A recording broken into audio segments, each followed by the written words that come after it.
As I was reviewing my notes, it dawned on me that today's my wife's birthday, and I'm here, and she's not. So I'm going to say happy birthday on the SEC Network to my wife, who doesn't have Twitter. Shane Beamer is our next coach. Shane has been at the University of South Carolina as head coach for 1 year, moving into his second year. He was there before as an assistant coach. I said this last year. Shane was always one of the people who I'd met back when he was at Mississippi State. When I'd see him at subsequent stops, he'd come up at games where we were at the same place at the same time and say hello, and I've always appreciated that relationship. Last we saw Shane post-game, he was being knocked in the head by a 5-gallon tub of Duke's mayo, and that's a reward for a successful first season, improving the Gamecocks from the previous year when they went 2-8 to a 7-6 campaign, and a win over North Carolina in the Duke's Mayo Bowl, producing the dunking and the knock in the head. He tied the school record at South Carolina for wins by a first-year head coach and surpassed the win total of the 2 previous seasons combined, earning him a share of the Steve Spurrier First-Year Coach of the Year Award, presented by the Football Writers Association of America.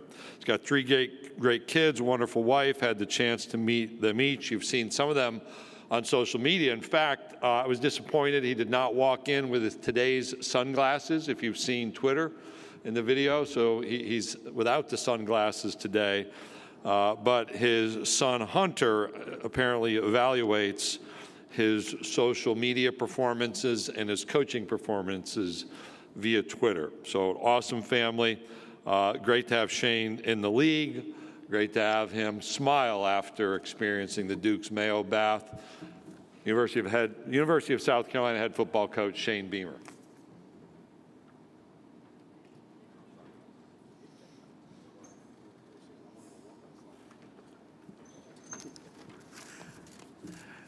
Thank you for that introduction. I told Commissioner Sankey I was disappointed that we didn't have Soulja Boy as a walk-up song when I came up here as well after that also. And then thanks for that great reminder of that fantastic day in Charlotte as well. It's great to be back here at SEC Media Days for my second year as the head football coach at the University of South Carolina.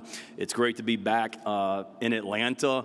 I started my coaching career here as a graduate assistant at Georgia Tech and literally flew over my old apartment as we came into town today. So certainly have come a long way since then, and excited to be here at the College Football Hall of Fame. This is a venue that my family and I love to visit. So if you haven't had an opportunity, people that are watching, to visit this awesome venue, please do. It's a great reminder of what makes college football so special, somewhere that we love to come, and it's pretty cool to be down here on the main floor and to know that there's a Hall of Fame exhibit of my father literally 1 floor up right there that I was just looking at as we came down. So certainly no pressure from that standpoint as well. Nothing like being here at Media Days, nothing like being in the SEC, the premier conference in the nation. I was here last year on day 1, had a great time. Left. I think I was I think it was a Thursday. I was at an Atlanta Braves game with my family.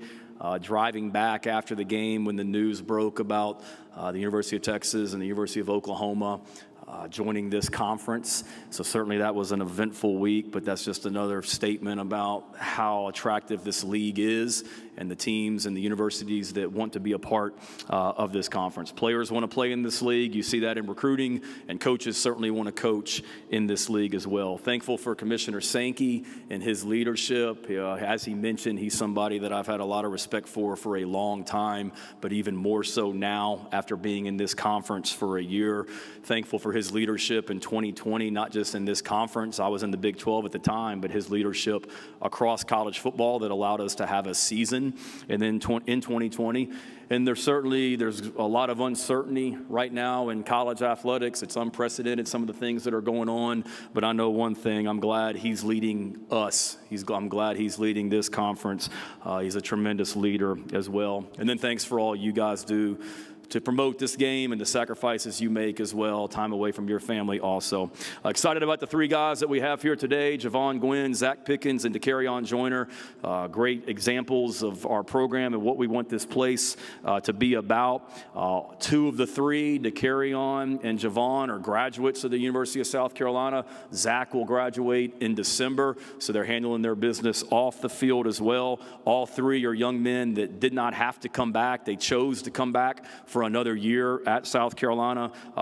Especially Zach, could have been a high draft pick, chose to come back because they had goals that they hadn't accomplished yet as individuals, but more importantly, they were not satisfied with just winning seven games last season at Carolina. They're tough, they're dependable, they're competitive, everything that we want this program to be about. Tried to recruit DeCarrion when I was at the University of Georgia. Didn't get him, thankfully. Tried to recruit Zach Pickens when I was at Georgia and Oklahoma at T.L. Hanna High School in South Carolina, and didn't get him. Thankful that we didn't. Fired up for the upcoming season. DeCarrion, just so valuable to our program in so many ways, as a quarterback, as a wide receiver, on special teams, just so unselfish. Was the MVP of our bowl game, as many of you know. What a great day for him. Showed that he could play quarterback in that game. Obviously, I was looking at it before I came over. Just some of the awards that he's won at South Carolina that were voted on by coaches since he's been here. Unselfish teammate, Strength and Conditioning Award, highest GPA, Spring Special Teams Player of the Year, Spring Offensive Player of the Year. And then coming out of high school, he was Mr. Football in the state of South Carolina. Zach Pickens, very much the same story. A guy that was the #1 player in South Carolina coming out of T.L. Hanna High School, was Mr. Football in the state. Two great examples as we continue to build this program of what has to happen, and that's keeping the best players in the state of South Carolina at home. We did that when I was at South Carolina as an assistant coach, with so many names that are stars of South Carolina football and Hall of Famers, and we'll continue to need to do that going forward as well. Zach and DeCarrion are two guys that did that. Zach, like I said, could have been a high draft pick if he had chose to come back. He didn't. He came back to us, which we're thankful for, and if anything, he's gotten better. He was voted on by our coaching staff at the end of spring practice as our most outstanding player on defense. And then Javon Gwynn, you talk about durable and dependable. That's Javon Gwynn, 34 consecutive starts on the offensive line for us. He was voted a captain last year as a junior. To me, there's no greater honor as a teammate than to be voted a captain, and he was voted a captain as a junior last year as well. Been on the SEC Academic Honor Roll all 4 years that he's been at Carolina. And a highly decorated high school prospect out of Charlotte, North Carolina, which is a strong, strong recruiting base for us, as you guys know. Really like this 2022 group that we have. I love being their coach. I love coaching this team. The work ethic, the maturity, the hunger to improve has been evident since January when we came back after the bowl win. We made great strides last season, going from 2 wins to 7 wins. And a challenge for us is making sure our guys understand that going from 7 to the next step, the next level, is going to take even more work. And everything that I've seen from our guys since they came back shows me that they understand that. Last year I stood up here and there wasn't a single person in here that was talking about South Carolina football other than maybe our beat writers. No one was talking about any of the individuals on our football team across the country last year. I think the most noise we made at SEC Media Days last year was when we reenacted the Coach Spurrier Arby's picture on the way back to the airport. But there was very little talk about our football team. That's different this year. People are talking about us nationally, which is what we want. We have high expectations at South Carolina. People are talking about our players as individuals more nationally than what they were last year. There's more buzz about this program right now, and the key for us, the challenge for us, will be being mature enough to handle that the right way as a football team and understand the work ethic that it's going to take to get back to what we did last season, and understanding that the reason that we had a lot of success that we did last year was how close or how connected we became as a team. Offensively, not going to go through every position. You guys I'm sure will ask me about it, but got a lot of personnel back. Certainly have to be more consistent than what we were last year. We've got some impact freshmen coming in, and obviously some impact transfers that are joining our program as well. Excited about some additions to our coaching staff. Jody Wright coming in from the NFL to coach tight ends. We've hired Freddie Kitchens, obviously a name throughout the SEC that everyone knows, to come in as a senior analyst. Excited about what they'll bring to our staff, along with the returning coaches. Marcus Satterfield, our offensive coordinator, fired up for what we'll be able to do as an offensive staff in year 2, and the people around Marcus as well. That's a group. There's no egos in that room, and everyone's working together to be the best offense we can be. Defensively, made some great improvements last year under Clayton White. Statistically, we've added Sterling Lucas, a new defensive ends outside linebackers coach from the NFL as well. Sterling's done a great job. We lost a lot of really great players off our defense last year, but especially some great leaders on our defense last year. J.J.E. Nagbari was a captain. Jalen Foster for us last year was a captain. So it'll be a challenge for us to replace them on the field with the leadership off of that as well. Pete Limbo in our special teams unit made some great strides last season as well. We have to replace the all-time leading scorer at South Carolina and Parker White, which will not be easy, but fortunate that we returned Kai Kroger, our punter, and the rest of the key specialists as well. A lot of great things happening off the field for us as well. I talked about the 3 guys that we have here today, and they're all either have graduated or on track to graduate. Right now, as a football program, we have the 3rd highest graduation success rate in all the SEC. We've got 22 players on our team that will play this season as graduates of the University of South Carolina. And then assuming we're at a bowl game in December, we'll have 9 more guys that will graduate in December. So if you're watching us play a bowl game in December or hopefully January, we'll have 31 players on our team that will have already graduated from the University of South Carolina. 25 of our guys made the dean's list last year. Recruiting-wise, going well for us right now. A lot of excitement when recruits and their families visit campus. The words that come up all the time are real and genuine when they talk about our coaching staff and the players in our program, which it's easy to be real and genuine when you're recruiting to such a fantastic place like we are at the University of South Carolina. Awesome academics, capital city in a fantastic state, the greatest fans in all of America. Our facilities, the Long football operations facility is second to none. Our staff that we have at Carolina, other championship sports like Dawn Staley and our women's basketball program. We've shown that you can win championships at South Carolina, and we will continue to at the University of South Carolina. And in closing, so excited about the future. Like I mentioned, there's so much local but also national attention about our program right now, which I'm excited for our players to be able to experience that.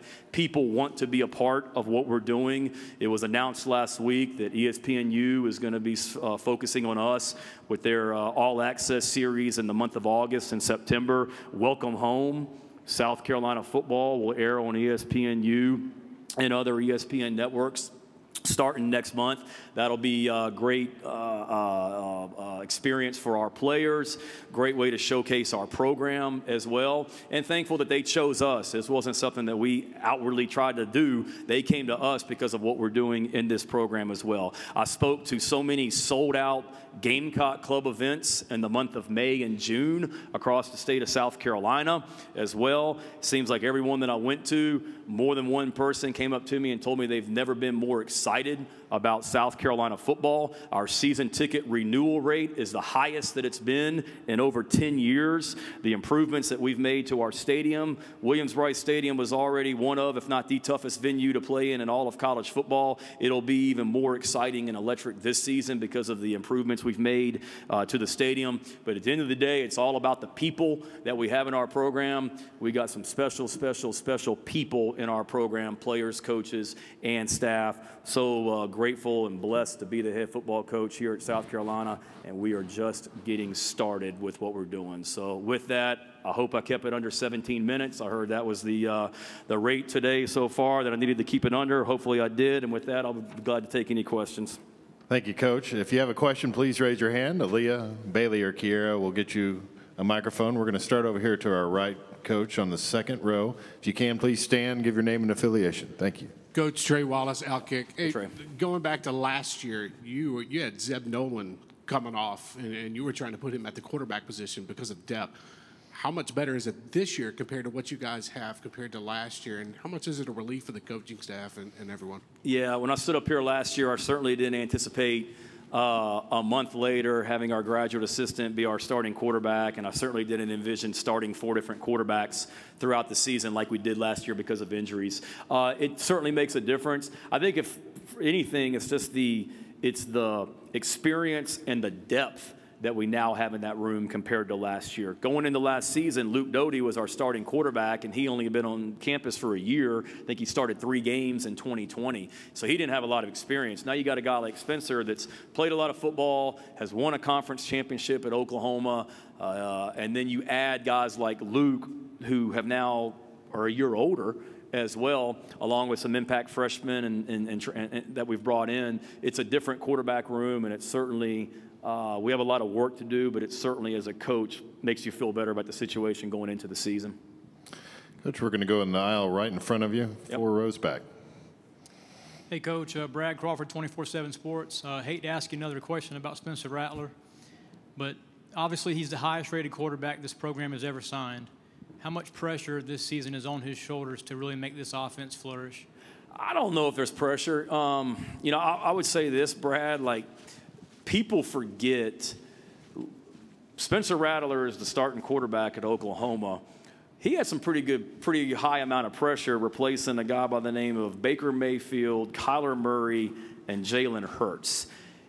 And then what does he do in his first 2 conference games at Oklahoma as the starting quarterback? We, not him, we lose to Kansas State at home. Then we lose to Iowa State on the road. So he's replacing all these guys, had a lot of pressure going into that season, started out 0-2 in the conference, never flinched. And then the narrative I know was he got benched last year in the Texas game. Well, he got sat down the year before too, and then came back in the second half, played his butt off. We beat Texas in 4 overtimes, and he never lost the game as a starting quarterback again, and still hasn't as a starting quarterback. So I don't worry about Spencer. There may be some outside pressure with him. He's been through the fire before. I saw firsthand how he handled it when he was at Oklahoma and started out 0-2, never flinched, and continued to get better. There'll be some ups. There'll certainly be some downs, I'm sure, this season, but have no worries about him from that standpoint, being able to handle it. And with Spencer, we've got to be great around Spencer, players and coaches, and play well and help him. And then with Spencer, nobody's asking him to go out there and be Superman. Just go be you, and confident that he will. Coach, we'll go straight in front of me, 5 rows back on the near aisle. Drew DeArmond, WCZN Radio, Huntsville, Alabama. Coach, I wanted to ask you, last year you talked about culture and being able to, put your stamp on the program. You were very aggressive in the transfer portal. You got Spencer Rattler, Austin Stogner, Juice Wells, and then Devontae Reed. How do you bring these guys in and fit them in with your returnees in order to try to take the next step as a program and go from maybe 7-6 to 9-3 or better? Yeah, great question, great point. I think that's a challenge that every coach in the country is dealing with right now with the transfer portal is bringing new guys into the program and acclimating them to your program as quick as possible. And kind of like I mentioned earlier, we were a really, really, really close-knit team last year.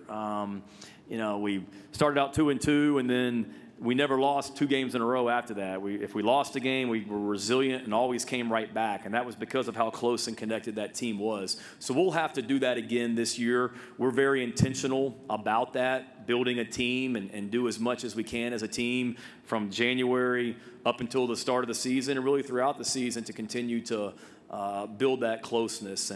And last year, some of these transfers we were bringing in, I thought were pretty good players, but I don't know how many of you really knew who Carlins Patel from Assumption College was, or Jason Brown, or whoever. This year we've got obviously some impact guys, named guys, but the way that we handle things and how intentional we are about building a team doesn't change. Coach, we're going to go over here to the right side. Hey, Coach. Joe Majika here with Gamecock Central. So obviously we're talking about transfer players. You grab a lot of guys from the portal. How do you go about balancing a recruiting class with guys from the portal and guys coming in from high school? Yeah, we always want to start with high school recruiting. There's great high school players and programs in the state of South Carolina. We're surrounded by so many great players. If you look at the history of South Carolina football and the great players that we've been able to bring from the state of Florida, or guys like Melvin Ingram that came from North Carolina, Carolina, or guys like Connor Shaw that came from here in Georgia. So we're surrounded by some great high school football. So we'll always start with high school recruiting, but certainly you want to be able to build a competitive roster year in, year out. And when there's a December signing period, and as we go into December, you kind of have a pretty good idea of who you're going to sign in December, and you realize, okay, if we need to sign 2 running backs, for example, which we needed to last year in high school recruiting, and we didn't, well, now we need to look to the portal, which is what we did, bringing in Christian Beal-Smith and Lavoisier Carroll. So I think every year is different. If we could sign 25 guys from the high school ranks a year, we would. That's not always going to be feasible to win football games in the SEC, though. Okay, we're going to stay in that same section about 4 rows back over to our right, Coach. Connor O'Gara, Saturday Down South. I heard you mention before about how you recruited DeCarrion when you were at Georgia, and I imagine you had to have another conversation kind of recruiting him again when you arrived at South Carolina. What were those 2 conversations like? Yeah, great question, Connor. Yeah, I remember going into Fort Dorchester. I mean, obviously what DeCarrion did in high school speaks for itself, and I was at Georgia at the time, and Jim Chaney was our offensive coordinator, and you know, part of me, because I may have my years mixed up, I want to say that was the year that Justin Fields came out, I think. I may be a year off, but we were going back and forth on whether we were going to take 2 quarterbacks that year at at Georgia or not. And DeCarrion was somebody that we really liked, and made multiple trips to Charleston, you know, to see him. And he chose to come to South Carolina. It was a great decision for him. And there wasn't a whole lot of, you know, talking when I got hired. It was, he and I had a good relationship when I was trying to recruit him out of high school, and followed his career at South Carolina. I knew what kind of player he was. And with DeCarrion, he's team first all the way. I mean, you saw, I mentioned it earlier, our first spring, he's named by us as coaches as the most valuable special teams player and offensive player coming out of spring practice. And he's a team guy. And he showed that throughout the year. He showed that with what he did in the bowl game. So he wants what's best for South Carolina football. But proud of DeCarrion because he's shown that he is an outstanding quarterback. He's shown that he's an outstanding receiver. He's an outstanding special teams player. Just an outstanding leader in person, and I'm glad he's on our team. Coach, we're going to go in front of me, about halfway back on this near aisle. Good afternoon. I'm Kobe with Bulldog Illustrated. You're clearly a youthful coaching personality, and I just wanted to know how you use that to promote a fun culture on your team. And then a follow-up question, I just wanted to know what went into the planning and execution of the Soulja Boy video. Appreciate you saying I'm youthful. I don't always feel youthful, but I like feeling that way. Appreciate you saying that. No, I think so. It's one that we got a lot of great things going on in our program. We got some great people in our program. And don't get me wrong, I mean, we work really hard, and it's not easy being a football player out South Carolina. It's very demanding, and you're held accountable for everything that you do on and off the field. But there's also got to be some joy with what you do. This game's hard enough, and we want our guys to have fun, and I want this to be a program that when our players wake up each morning, they look forward to coming into our football facility each day. And I don't know if that was always the case before I got there. They do now. And anytime we get the opportunity to showcase our program, we want to. That came together very quickly. Justin King, who heads up everything for us for our social media and creative design, is the best in the world at what he does.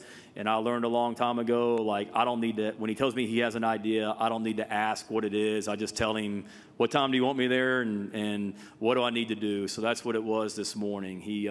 I knew it was big because normally he'll just text me or call me. He actually picked me up in the car because he wanted to present the idea to me. And walked in, changed clothes, knocked it out in 3 takes, and had a lot of fun. Had a lot of fun doing it as well. So I was a little bit taken aback because one of our players thought I needed to hear the song so I would know what the song was and what the words were. And I'm not that old. I know who Soulja Boy is, and like I know some of the words to that song. So it was an easy ask. We have time for a few more. We'll start over here on our right. Here, Coach. I got you. All right. Other right. Hey, I Coach. know. Well, he's had his hand up for a while. I'm just making sure we don't forget him. I'm coming to you. I got you. Okay. Anwar Richardson from OrangeBloods.com. Coach, obviously you spent some time in the Big 12, but Texas and OU will be joining the SEC, so would like to get your thoughts on those two programs. And I know you recruit a lot in the Southeast, but with having Texas come in, could that potentially open up some avenues for you guys to recruit in that state of Texas? Yeah, it's great to see. I see you. I see Kirk Bowles here, guys that when I was in the Big 12 that I certainly followed for Big 12 news. So welcome to SEC Media Days as well, and looking forward to working with you. Absolutely. Spent time 3 years at Oklahoma and know the talent out there as well. Understand the dynamics of those programs. And the world is a lot smaller nowadays because of social media. We've got some coaches on our staff besides me that have ties out there. Our offensive coordinator spent time at Baylor with Matt Rule. Justin Stepp, who was our wide receivers coach, coached at Arkansas and SMU, and I think his wife is a Texas grad, if I'm not mistaken. So we've got a lot of people with ties out there. We actually signed 2 players from the state of Texas in this year's recruiting class, and Peyton Williams and Landon Sampson. They're from South Lake Carroll. So that'll continue to be an area that we can open up because of those schools being in the SEC. There's a direct flight from Dallas into Columbia, South Carolina that recruits can certainly get on, and we'll go where they're players. We'll always start in South Carolina, but because of some of the things that we're doing on social media and here at our program, there's a lot of buzz and excitement about South Carolina football. I mean, I can't tell you how many text messages I have on my phone right now about that video this morning from whether it be former players like Stephon Gilmore or recruits in the 2023 and 2024 class that, you know, are commenting on it. So there's a lot of great things going on at Carolina, and there's a lot of people that want to be a part of that. All right, we're going to take one over here, and then we'll finish on our left, but straight ahead and the right. Hey, Coach, Drew Barrett, ESPN Arkansas. Unfortunately, with the way that college sports is, you have to bring up NIL. And earlier today, Nick Saban threw out fair, balance, haves and have-nots. Where do you actually see the fairness of college football, and how well is South Carolina set up to be a have and not a have-not? I think South Carolina's set up as well as anybody in the country, to be honest with you, from a name, image, and likeness standpoint. We're in the capital city of South Carolina. We're the only show in town. We don't compete with other pro sports in our state at the high level.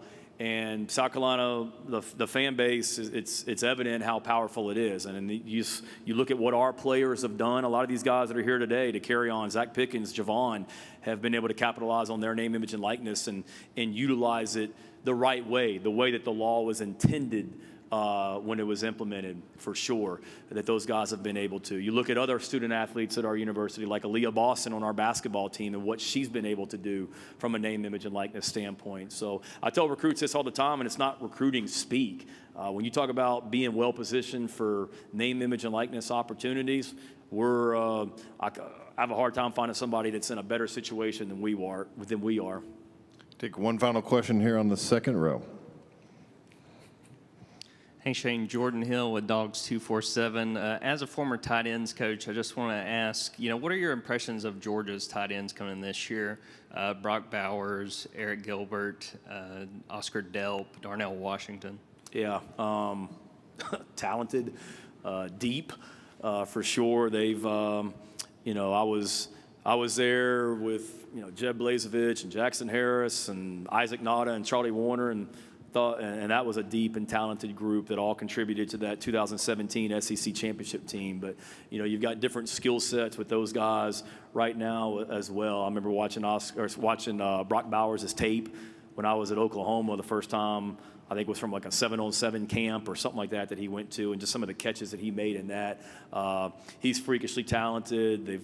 They complement each other well and got a deep skill set. So there'll be a challenge, and you're right, I'm a tight end guy. I love utilizing the tight end, and feel like we got some pretty special ones on our team right now too, with Austin Stogner, who when he got hurt at Oklahoma in 2020 was playing as well as any tight end in the country in my opinion. Jaheim Bell returns for us. Travion Kenyon, we've added Nate Atkins to that group as well. So I like our group as well, but certainly Georgia's will be a challenge for any defense that they go up against this year as well.